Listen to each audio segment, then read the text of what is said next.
Hello, traders. This is Andy with Trade Ideas. It is June the 1st, and looking at the markets, the SPY had a little pullback yesterday. It did hold the 10-period moving average, but we are back in the range. Need to get back above that 420 for the bulls to raise their arms and cheer. But see what happens. Qs, better story here. A little bit of a pullback. Still think we may have some more backing and filling, maybe to come back and test this 10-period moving average soon.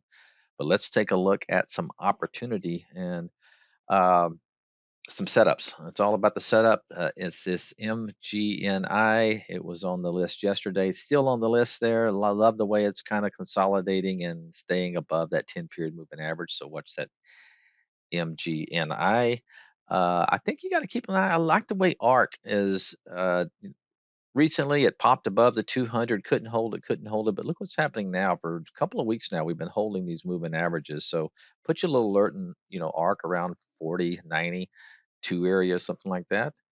Uh, Take two, nice looking chart here in take two. Earnings play, and now we're finally touching that 10-period moving average. So watch this take two for maybe another move higher. Let's see. Laser, I don't think I mentioned this one yet, but very similar to that arc.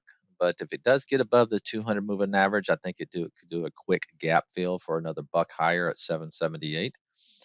And let's see, I got quite a few to bring.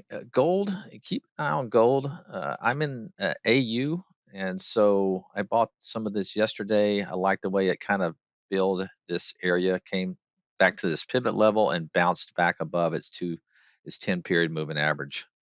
So if you're a gold bug, watch that out. All right, guys, have a great day, and we'll talk to you tomorrow. Bye bye.